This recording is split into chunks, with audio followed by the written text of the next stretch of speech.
இயேசு கிறிஸ்துவனுடைய 2வது வருகை. இயேசுவின் வருகை இன்னொரு முக்கியமான டாபிக்.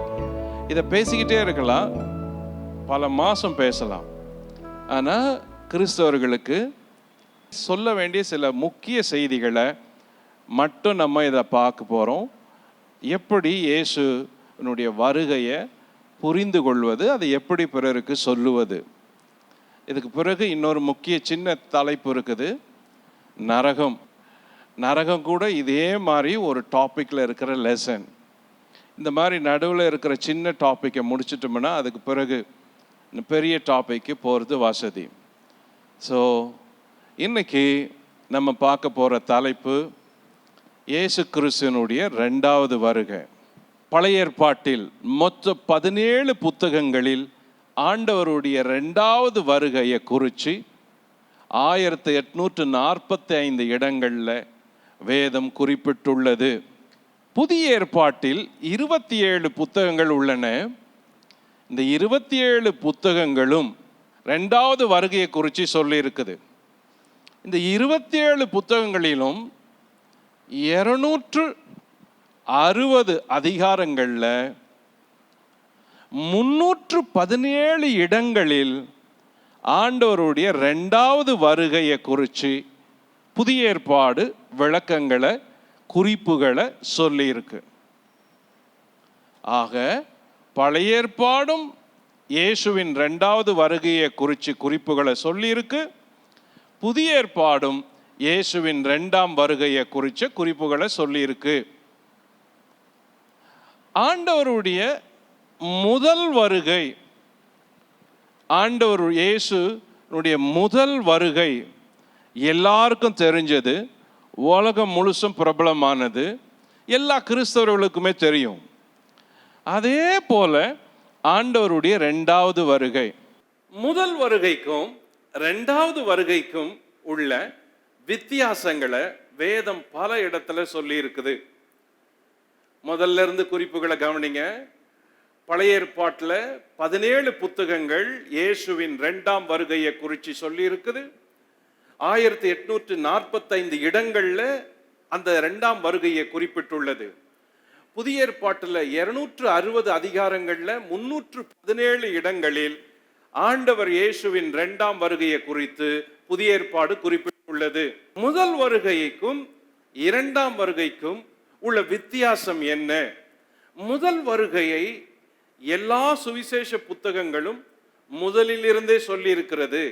இயேசு எப்படி பிறந்தார், எப்படி வளர்ந்தார், எப்படி ஊழியத்திற்கு வந்தார், எப்படி ஊழியம் செய்தார், என்னவெல்லாம் அவர் ஊழியத்தில் நடந்தது, யாரெல்லாம் இயேசுவை சந்தித்தார்கள், இயேசுவோடு பேசினார்கள், யாருக்கெல்லாம் இயேசு பிரசங்கம் செய்தார், மிக நீண்ட விளக்க உரைகளை, செய்திகளை ஆக்கியோன்கள் குறிப்பிட்டுள்ளார்கள். முதல் வருகை, முதல் வருகை, அதோடு தொடர்புடைய செய்திகள், அதோடு தொடர்புடைய நிகழ்ச்சிகள் எல்லாம் வரிசை கிரமமாக 4 சுவிசேஷ ஆக்கியோன்களும் சொல்லி இருக்கிறார்கள். ஆனால் 2ஆம் வருகையை அப்படி தனியாக எதுவும் குறிப்பிட்டு தனி ஒரு பகுதியாக வேதத்தில் புதிய ஏற்பாட்டிலோ அல்லது மற்ற புத்தகங்களிலோ தனி ஒரு பகுதியாக பார்க்க முடியவில்லை. உதாரணமாக, இயேசு உயிர்த்தெழுந்த பின்பு 4 சுவிசேஷ ஆக்கியோன்களும் உயிர்த்தெழுதலுக்காக செய்திகளை ஒதுக்கியிருப்பது போல இயேசுவின் 2ஆம் வருகைக்கென்று தனி ஒரு பகுதியை ஒதுக்கவில்லை. ஆனால் இயேசுவினுடைய செய்திகளில் அவைகள் இங்கும் அங்குமாய் வந்துள்ளன.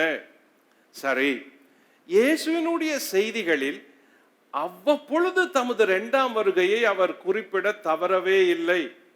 முதல் வருகை எப்படி தீர்க்கதரிசிகள் குறிப்பிட்டார்களோ, முதல் வருகையை குறித்து எப்படி தீர்க்கதரிசன ஆகமங்கள் குறிப்பிட்டுள்ளதோ, அதே போல 2ஆம் வருகையை குறித்தும் தீர்க்கதரிசிகள் பல இடங்களில் குறிப்பிட்டுள்ளார்கள். இயேசு கிறிஸ்துவும் குறிப்பிட்டுள்ளார். முதல் வருகையை எப்படி சுவிசேஷ புத்தகங்கள் குறிப்பிட்டுள்ளனவோ அதே போல 2ஆம் வருகையிலும் அதன் 2ஆம் வருகை நிகழ்ச்சிகளை சுவிசேஷ புத்தகத்தில் வரிசையாய் குறிப்பிடப்பட்டுள்ள ஒரு அதிகாரம் மத்தேயு எழுதின புத்தகத்தில் 24ஆம் அதிகாரம் 25ஆம் அதிகாரம் இவைகள் 2 அதிகாரங்களும் இயேசுவின் 2ஆம் வருகையை முழுமையாக சொல்லும் அதிகாரங்கள். அவைகளை பிறகு பார்ப்போம். முதல் வருகைக்கும் 2ஆம் வருகைக்கும் உள்ள வித்தியாசங்கள் என்ன? நம்பர் 1, இயேசுவின் முதல் வருகை தொழுவத்தில் இயேசு பிறந்தவராய் வந்தார். லூக்கா 2:7. இயேசுவின் 2ஆம் வருகை இயேசு சிங்காசனத்தில் அமர்ந்தவராய் வருவார். லூக்கா 1:32, வெளிப்படுத்தல் 6:16-17. நம்பர் 2, இயேசு தமது முதல் வருகையில் கழுதையின் மேல் தாழ்மையாய் வந்தவராய் இருந்தார். இயேசு கழுதையின் மேல் தாழ்மையாய் வந்தார். அது அவருடைய முதல் வருகை. மத்தேயு 21:4-9 வரை அதை குறித்து வாசிக்கலாம். இயேசுவின் 2ஆம் வருகை மகிமையாய் வெள்ளை குதிரையில் வருவார். வெளிப்படுத்தல் 19:11 அதை சொல்லியிருக்கிறது. 2ஆம் வருகையின் போது இயேசு மகிமையாய் வெள்ளை குதிரைகளோடு மேகங்கள் மீது தேவ எக்காலத்தோடு வருவார். ஆரவாரத்தோடு வருவார். பிரதான தூதனுடைய எக்கால சத்தத்தோடு வருவார். இது 2வது வருகையின் அடையாளம். நம்பர் 3, இயேசுவின் முதல் வருகை பாவிகளை ரட்சிக்க வந்தார். யோவான் 3:17, 1 தீமோத்தேயு 1:15. இயேசு பாவிகளை ரட்சிக்க வந்தார். அது அவருடைய முதல் வருகை. 2ஆம் வருகை இயேசு பாவிகளை தண்டிக்க வருகிறார். 2 தெசலோனிக்கேயர் 1:7-9 வரை, வெளிப்படுத்தல் 14:18-21 வரை. 2ஆம் வருகையிலே இயேசு பாவிகளை ரட்சிக்க அல்ல, பாவிகளை தண்டிக்க, அநீதிமான்களை தண்டிக்க, துன்மார்க்கரை தண்டிக்க வருகிறார். அதுதான் 2ஆம் வருகையின் முக்கியத்துவம். நம்பர் 4, முதல் வருகையில் இயேசு தமது ஜனங்களை ஏற்றுக்கொண்டு அவர்களுக்காக ரத்தம் சிந்த வந்தார். 2ஆம் வருகையில் தம்மை ஏற்றுக்கொள்ளாதவர்கள் ரத்தம் சிந்தும்படி வருவார். முதல் வருகையில இயேசு தம்முடைய ரத்தத்தை சிந்தும்படி வந்தார். ஆனால் 2ஆம் வருகையில் இயேசு துன்மார்க்கர், பாவிகள், அநீதிமான்கள், அவரை நிந்தித்தவர்கள், புறக்கணித்தவர்கள், தள்ளினவர்கள், அவரை எதிர்த்தவர்கள், அவரை வேண்டாம் என்று ஒதுக்கியவர்கள், அப்படிப்பட்ட எல்லாரும் அவர்கள் கூட தண்டிக்கப்படும், ரத்தம் சிந்தும்படி இயேசுவின் வருகை இருக்கிறது.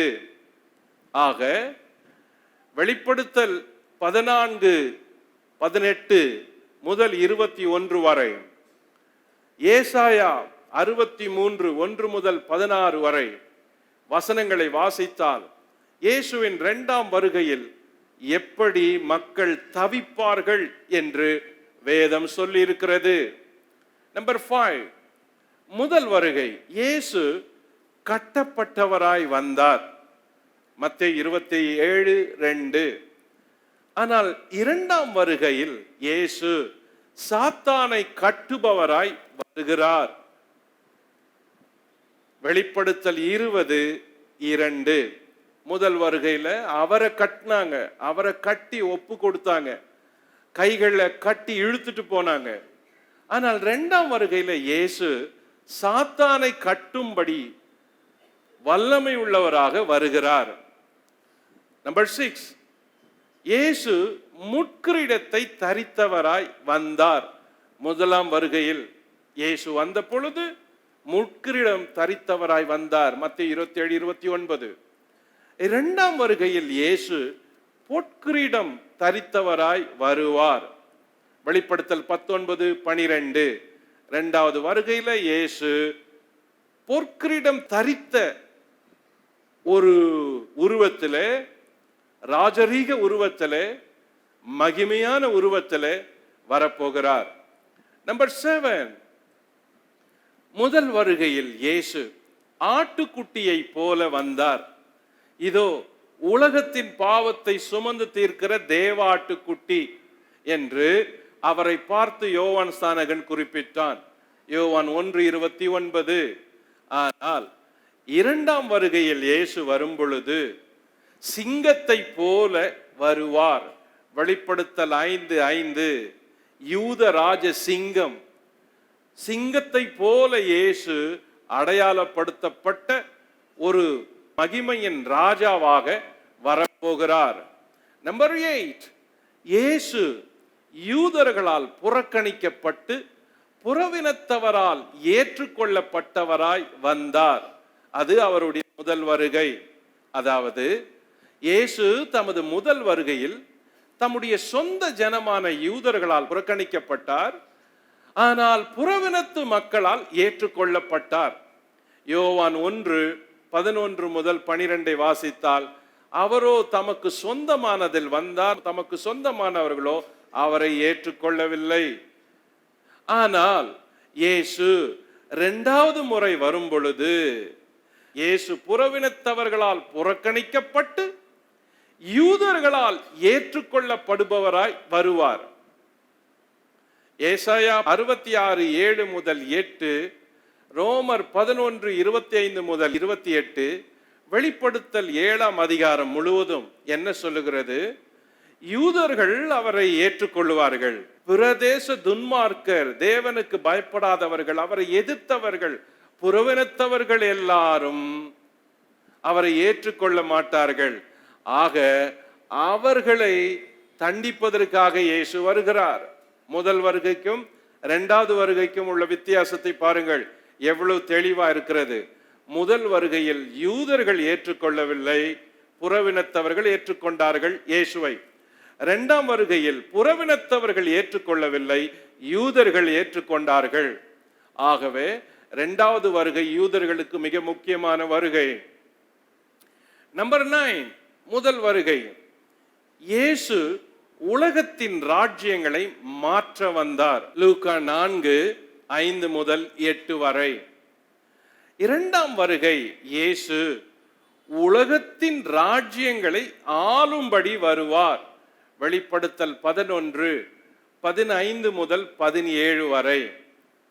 முதல் வருகையில உலகத்தின் ராஜ்யங்களை மாற்ற, ரட்சிப்புக்குள்ள நடத்த, நீதிக்குள்ள நடத்த, பரிசுத்தத்துக்குள்ள நடத்த இயேசு வந்தார். மனம் திரும்புதல போய் உலகம் முழுதும் சொல்லுங்க, பிரசங்கம் பண்ணுங்கன்னு தமது சீஷர்களுக்கு சொன்னார். உலகத்தில் உள்ள ராஜ்யங்கள் எல்லாம் இயேசுவின் செய்தியை கேட்டு மனம் திரும்பணும். அப்படி அதுதான் இயேசுவின் தரிசனம், வாஞ்ச, அதுதான் சீஷர்களுக்கு ஊழியமா இருந்தது. ஆனா இரண்டாம் வருகையில உலகத்தின் முழு ராஜ்யங்களையும் இயேசு ஆளுபவராய் வருவார். அங்க எந்த சுவிசேஷ பணியும் நடக்காது, அதுக்கு தேவையும் இல்லை, மனம் திரும்புதலுக்கு அவசியம் இல்லை, அங்க எந்தவித ஊழியமும் இல்லை. ஏன்னா இயேசுவே ராஜாவா இருப்பார், அவருடைய பிள்ளைகள் அந்த ராஜ்யத்தை ஆளுகிறவர்களா இருப்பாங்க. ஆக உலகத்தின் ராஜ்யங்கள் எல்லாவற்றையும் இயேசு ஆட்சி செய்ய வரப்போகிறார். நம்பர் 10, முதல் வருகை. இயேசு ஆவிக்குரிய ராஜ்யத்தை ஸ்தாபிக்க வந்தார். முதல் வருகை ஒரு spiritual kingdom, spiritual ministry, spiritual changes, அதுக்காக இயேசு வந்தார். ரோமர் 14:17, கொலேசியர் 1:13 போன்ற வசனங்கள் எல்லாம் வாஸ்தா ஒரு ஆவிக்குரிய மன மாற்றத்தை கொண்டு வரும்படி இயேசு வந்தார். பிலாத்து இயேசுவை கேட்கும்போது இயேசு பதில் சொன்னார், என் ராஜ்யம் இவ்வுலகத்துக்குரியது அல்ல. அப்படி இந்த உலகத்துக்குரியதா இருந்தால் என் மக்கள் அதற்காக போராடி இருப்பார்கள். அப்படி என்றால் உன் ராஜ்யம் எது? நீ ராஜாவா என்று பிலாத்து கேட்ட பொழுது, ஆம், நீர் சொல்லுகிறபடி நான் ராஜாதான். என்ன ராஜா அவர்? அவர் ஒரு ஆவிக்குரிய ராஜா, ஆவிக்குரிய ராஜ்யத்தை ஸ்தாபிக்க வந்த ராஜா. முதல் வருகை இயேசு ஒரு ஆவிக்குரிய பணியை உலகம் முழுவதும் செய்ய வந்தார். தமது சீடர்களுக்கு உலகம் முழுவதும் போய் அறிவிக்கும்படி சொன்னார். ஆவிக்குரிய ராஜ்யம், இன்று வரைக்கும் அந்த ஆவிக்குரிய ராஜ்யம் தான், அந்த ஊழியம் தான் நடந்து வருகிறது. நாம் எல்லாம் மீட்கப்பட்டவர்கள். எங்கிருந்து? உலகத்திலிருந்து ஒரு ஆவிக்குரிய ராஜ்யத்துக்கு மீட்கப்பட்டோம். நாம் எல்லாம் உலகத்தில் இருக்கிறோம், ஆனால் உலகத்துக்குரியவர்கள் அல்ல. ஏன்? எந்த ராஜ்யத்தில் இருக்கிறோம்? ஒரு ஆவிக்குரிய ராஜ்யத்தில் இருக்கிறோம். ஆவிக்குரிய ராஜ்யத்தில் தான் நாம் உறுப்பினர்களாக இருக்கிறோம். ஆவிக்குரிய ராஜ்யத்தில் தான் நாம் சொந்தம் கொண்டாடுகிறோம். ஆவிக்குரிய ராஜ்யத்தின் உறவு முறைதான் நமக்குள் இருக்கிறது. பிதா நமக்கு தகப்பனாய் இருக்கிறார், நாம் அவருடைய பிள்ளைகளாய் இருக்கிறோம். பிதாவின் குமாரன் இயேசு இரட்சகராய் இருக்கிறார், அவரால் நாம் ரட்சிக்கப்பட்டிருக்கிறோம். பிதாவின் ஆவியானவர், பரிசுத்த ஆவியானவர் எங்கும் வியாபித்திருக்கிறார். அவரை நோக்கி கூப்பிட்டால் அவர் நமக்குள்ளே வந்து ஆளுகை செய்கிறார். ஆக நம் ஆவிக்குரிய ராஜ்யத்தின் பிள்ளைகள், ஆவிக்குரிய ராஜ்யத்தின் உறுப்பினர்கள், ஆவிக்குரிய ராஜ்யத்தின் அங்கத்தினர்கள். சபை என்பது என்ன? அது கட்டடம் அல்ல, அது ஆவிக்குரிய ராஜ்யம். அறுவடை என்பது என்ன? ஆத்தும அறுவடை, அது ஆவிக்குரிய ராஜ்யத்தின் வேலைகள். சுவிசேஷம் என்பது என்ன? அது ஆவிக்குரிய செய்தி. என்ன செய்தி? இருளில் இருக்கிற ஜனங்களுக்கு வெளிச்சத்தையும், கட்டப்பட்டு இருக்கிறவர்களுக்கு விடுதலையும், அழிந்து போகிறவர்களுக்கு ஜீவனையும் கொண்டு கொடுத்து அவர்களை மீட்டு அந்த ஆவிக்குரிய ராஜ்யத்தில் சேர்த்தால் அழியாத நித்திய ராஜ்யத்தில் அவர்கள் பங்கடைவார்கள். அதுதான் நாம் கண்டுபிடிக்க முடியாத ரகசியமா இருக்கிறது. நம்மில் ஒவ்வொருவருமே நாம் அதை நினைப்பது கிடையாது. விசுவாசிகள் நினைக்க வேண்டியது என்ன? நான் ஒரு ஆவிக்குரிய ராஜ்யத்தின் உறுப்பினர். ஒரு ஸ்பிரிச்சுவல் கிங்டம் என்று ஒன்று இருக்கிறது. அதுல நான் உறுப்பினர், நான் அங்கத்தினர், என்னுடைய பெயர் எழுதப்பட்டிருக்கிறது. எனக்கு ஒரு ராஜா இருக்கிறார், அந்த ராஜாவுக்கு ஒரு ராஜ்யம் இருக்கிறது. அந்த ராஜ்யத்தின் புத்திரனாய் நான் இருக்கிறேன். பிதாவே, உம்முடைய சித்தம் பரலோகத்திலே செய்யப்படுவது போல பூமியிலேயும் செய்யப்படுவதாக என்று இயேசு கற்றுக் கொடுத்தார். அந்த சித்தம் ஒரு ஆவிக்குரிய சித்தம். அந்த வேலை, செய்யப்படுகிற வேலை ஒரு ஆவிக்குரிய வேலை. மனமாற்றம் ஒரு ஆவிக்குரிய வேலை, இருதய மாற்றம் ஒரு ஆவிக்குரிய வேலை, ரட்சிப்பு ஒரு ஆவிக்குரிய வேலை, பாவம் மன்னிப்பு ஒரு ஆவிக்குரிய வேலை, அபிஷேகம் ஒரு ஆவிக்குரிய வேலை, ஞானஸ்தானம் ஒரு ஆவிக்குரிய வேலை, வரங்களை கிரியை செய்வது ஒரு ஆவிக்குரிய வேலை, வரங்களை பயன்படுத்தி ஜனங்களை விடுவிப்பது ஒரு ஆவிக்குரிய வேலை. ஆக ஒவ்வொருவரும் நம்மை அப்படி நினைக்க வேண்டும். நான் இந்த உலகத்துக்குரியவன் அல்ல, என் உலகம் இது அல்ல, என் ராஜ்யம் இது அல்ல, நான் நிரந்தரமா இங்கே குடிக்கொள்ள போவது கிடையாது.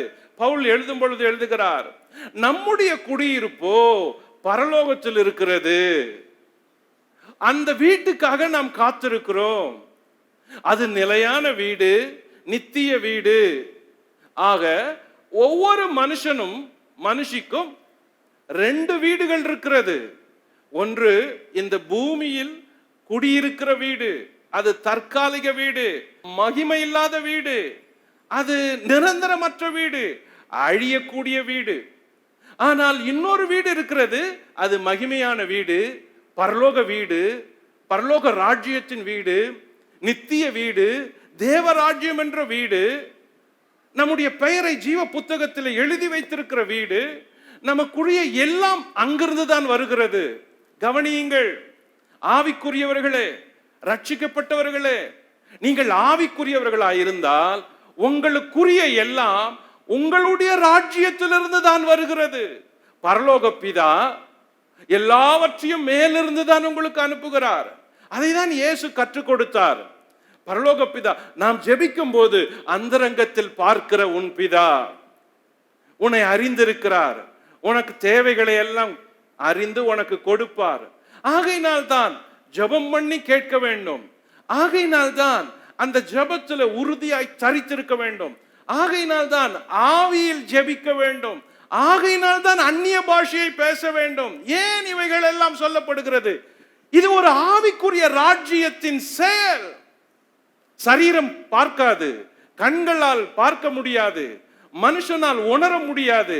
ஆனால் ஆவிக்குரியவன் மட்டும்தான் இதை உணர முடியும். ஏன்? உன் ராஜ்யம் மேலே, உன் ராஜா ஒருவர் இருக்கிறார், உன்னுடைய நித்திய வீடு அங்க இருக்கிறது, உனக்குரியதெல்லாம் மேலே இருக்கிறது. உனக்கு என்னெல்லாம் வேண்டுமோ அந்த ராஜ்யத்தின் உறுப்பினரான உனக்கு அந்த பிதா அந்த ராஜ்யத்திலிருந்து தான் உனக்கு அனுப்புகிறார். இதை புரிந்து கொள்ள வேண்டும், இதை புரிந்து கொள்ள வேண்டும். இதற்கு ஒரு ஆவிக்குரிய அறிவு வேண்டும், வெளிச்சம் வேண்டும். மாம்சமும் ரத்தமும் இதை உனக்கு வெளிப்படுத்தவில்லை என்று இயேசு பேதுருவுக்கு சொன்னார். ஏன் சொன்னார்? ஜனங்கள் என்னை யார் என்று நினைக்கிறார்கள்? சிலர் உம்மை தீர்க்கதரிசி என்கிறார்கள், சிலர் உம்மை ராஜா என்கிறார்கள், மரித்து எழுந்த யோவான் ஸ்நானகன் என்கிறார்கள். சரி, நீங்கள் என்ன யார் என்று நினைக்கிறீர்கள்? நீர் ஜீவனுள்ள தேவனுடைய குமாரனாகிய கிறிஸ்து என்று அறிந்திருக்கிறோம் என்றார். இதுதான் ஆவிக்குரிய பார்வை. ஜனங்கள் என்ன நினைக்கிறார்கள்? அவர் ராஜா, அவர் தீர்க்கதரிசி, அவர் உயிர் தெழுந்தார். பாருங்கள் ஜனங்களுடைய பார்வை. இன்றைக்கும் ஜனங்கள் அப்படித்தான் நினைக்கிறார்கள். இயேசு யார்? அவர் கிறிஸ்தவ மதத்தை சேர்ந்தவர். இயேசு யார்? அவர் ஒரு வெள்ளைக்கார தெய்வம். இயேசு யார்? அவர் வெளிநாட்டு தெய்வம். இயேசு யார்? அது கிறிஸ்தவர்களுடைய குல தெய்வம். இயேசு யார்? பேதுரு சொன்னான், அவன் பார்வை ஆவிக்குரிய பார்வையா இருந்ததுனால அவன் சொன்னான், நீர் ஜீவனுள்ள தேவனுடைய குமாரனாகிய கிறிஸ்து. இயேசு சொன்னார், சீமோனே, மாம்சமும் ரத்தமும் இதை உனக்கு வெளிப்படுத்தவில்லை, மாம்சமும் ரத்தமும் வெளிப்படுத்தவில்லை. பல நேரங்களில் ஆவிக்குரிய மக்கள் மாம்சமும் ரத்தமும் வெளிப்படுத்த வேணும்னு நினைக்கிறோம். நான் பார்க்கணும் பிரதர், அவர் வந்து சொல்லணும் பிரதர், யாராகிலும் எனக்கு சொல்லணும், யாராகிலும் எனக்கு வெளிப்படுத்தணும், என் கண்ணுல நான் பார்த்துக்கணும், அப்பதான் நம்புவேன், சொப்பனத்துல பார்க்கணும், நம்புவேன். பாருங்க, பல நேரங்கள்ல தேவனை நம்புறதுக்கு மாம்சத்தை பயன்படுத்துறோம், ரத்தத்தை பயன்படுத்துறோம். மாம்சமும் ரத்தமும் தேவனுடைய ராஜ்யத்தை சுதந்திரிப்பதும் கிடையாது, அது வெளிப்படுத்தவும் வெளிப்படுத்தாது. அப்போ தேவனுடைய ஆவியானவர் வெளிப்படுத்துவார். ஆவிக்குரியவர்கள் ஆவிக்குரிய விதமா சிந்திக்க வேண்டியது எவ்வளவு முக்கியம் பாருங்க. ஆவிக்குரியவர்கள், நான் ஆவிக்குரிய ராஜ்யத்தினுடைய உறுப்பினர், எனக்குரியதெல்லாம் என் பிதாவின் ராஜ்யத்தில் இருக்கிறது, அவர்தான் எனக்கு கொடுப்பார். அதற்கு தடையா இருக்கிற எல்லா தடைகளையும் நான் இயேசுவின் நாமத்தில் உடைப்பேன். பலவானை முந்தி கட்டி எனக்குரியதை நான் பெற்றுக்கொள்ளுவேன். பலவந்தம் பண்ணியாவது தேவனுடைய ராஜ்யத்தில் பிரவேசிக்க வேண்டும். அப்படி என்றால் இந்த ஒரு உலகத்திலே ஒரு ஆவிக்குரிய உலகம் என்று ஒன்று இருக்கிறதே, அதில் நாம் பயிற்சிக்க வேண்டும், பழக வேண்டும். கவனியுங்கள், பூமியில் இருக்கிற ஒவ்வொரு மனுஷனும் மனுஷியும் ஆவி. மனுஷர்கள் ஆவியானவர்கள். Man is a spirit. He covered with the body. நமக்குள்ள இருக்கிற அந்த உண்மையான ஆள் அந்த ஆவிதான். அந்த ஆவி வெளியே போயிட்டா அவர் செத்துட்டாரு, அவர் போயிட்டாரு அப்படின்றோம். அதுக்கப்புறம் அந்த பாடிக்கு பாடி எப்போ வருது, டெட் பாடி எப்போ அடக்கம் பண்றாங்க அப்படின்றோம். இயற்கையாவே தெரியுது, இயற்கையா பேசுறோம், ஆனா உணர முடியல, அதை புரிஞ்சு கொள்ள முடியல. அப்போ நம்ம ஆவியானவங்க, ஆணும் பெண்ணும் ஆவியானவங்க, அந்த ஆவியானவங்களுக்கு ஆவியின் ராஜ்யத்தினுடைய தொடர்பு இருந்தா காரியங்களை சாதிக்க முடியும், பார்க்க முடியும். ஆவியின் ராஜ்யத்தோட கனெக்ஷன் இருந்தா அந்த ஆவியின் ராஜ்யத்தை புரிந்து கொள்ள முடியும். அதுக்கு தான் ஜெபம் பண்ணணும். ஆவியில நிரம்பி ஜெபம் பண்ணுங்க அப்படின்னு ஏன் வேதம் சொல்லுது? ஆவியில நிரம்பி ஜெபம் பண்ணி உபவாசம் பண்ணி அந்நிய பாஷை பேசணும் ஏன் வேதம் சொல்லுது? ஆவியில அனல் கொள்ளுங்கன்னு ஏன் வேதம் சொல்லுது? உனக்குள்ளத அனல் மூட்டி எழுப்பு அப்படின்னு ஏன் வேதம் சொல்லுது? நீ ஆவியானவன், ஆவியானவள்.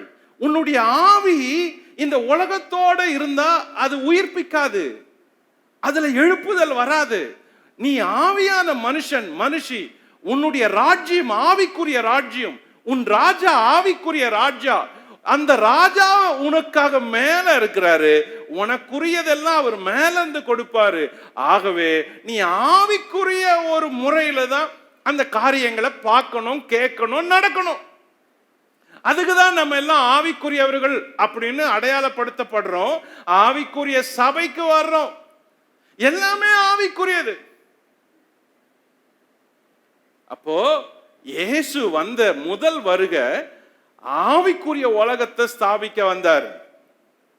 இரண்டாவது வருகையில இயேசு பூமிக்குரிய ராஜ்யத்தை ஸ்தாபிக்க வருவார். வெளிப்படுத்தல் 20:1-7, தானியேல் 2:44. இயேசு இரண்டாவது முறை வரும்பொழுது பூமிக்குரிய ராஜ்யத்தை ஸ்தாபிக்கும்படி வராரு. நம்பர் 11, முதல் வருகையில இயேசு யூதர்களின் ராஜாவாக வந்தார். மத்தேயு 27:37, மத்தேயு 2:2 சாஸ்திரிகள் கேட்டாங்க, யூதருக்கு ராஜாவாய் பிறந்திருக்கிறவர் எங்கே? மத்தேயு 27:37 அவரை சிலுவையில ஒப்பு கொடுத்தவங்க அங்க மேல எழுதப்பட்டது, இவர் இயேசு யூதர்களின் ராஜா என்று. ஆக இயேசு தமது முதல் வருகையில யூதர்களின் ராஜாவாக வந்தாரு. ஆனா இரண்டாவது வருகையில எல்லாருக்கும் ராஜாதி ராஜாவா வரப்போகிறார். வெளிப்படுத்தல் 19:14, இரண்டாவது வருகையில ராஜாதி ராஜாவா வரப்போகிறார். நம்பர் 12, முதல் வருகையில இயேசு மணவாளனாய் வந்தார். இயேசுவை பார்த்து பரிசேயர்கள் ஒரு கேள்வி கேட்டாங்க, யோவானுடைய சீஷருங்க உபவாசிக்கிறாங்க, உங்க சீஷருங்க உபவாசிக்க மாட்டாங்களோ? இயேசு பதில் சொன்னாரு, மணவாளன் தங்களோடு இருக்கையில் உபவாசிக்க மாட்டாங்க, மணவாளன் எடுத்துக்கொள்ளும் நாள்ல இருந்து உபவாசிப்பாங்க. இயேசு ஒரு மணவாளனா முதல் வருகையில வந்தாரு. இரண்டாம் வருகையில இயேசு மணவாளனாய் அல்ல, நியாயாதிபதியாய் வருவார். ஜட்ஜா இயேசு இரண்டாவது வருகையில நியாயாதிபதியா வருவார். நம்பர் 13, முதல் வருகையில இயேசு தமது சபைக்காக வந்தார். சபையை ஸ்தாபிக்க, தமது சபையை நிறுவ, தமது சீடர்களை உலகமெங்கும் அனுப்பும் பொழுது, நீங்கள் போய் சகல ராஜ்யத்திலும் மக்களுக்கு பிதா குமாரன் பரிசுத்த ஆவி நாமத்தில் ஞானஸ்தானம் கொடுங்கள், நான் சொன்னதை போய் உபதேசிங்க, ராஜ்யத்தின் சுவிசேஷத்தை எங்கும் பிரசங்கம் பண்ணுங்க. அப்போ இயேசு முதல் வருகையில வந்ததற்கு காரணம் தமது சபையை ஸ்தாபிக்க. ஆனால் இயேசு இரண்டாவது வருகையை வரும் பொழுது தமது சபையை எடுத்துக்கொள்ள வருவார். பகிரங்க வருகையின் போது சபையோடு வருவார். ஆக இந்த குறிப்புகள் எல்லாம் முதல் வருகைக்கும் இரண்டாவது வருகைக்கும் உள்ள வித்தியாசத்தை கூறுகின்றன.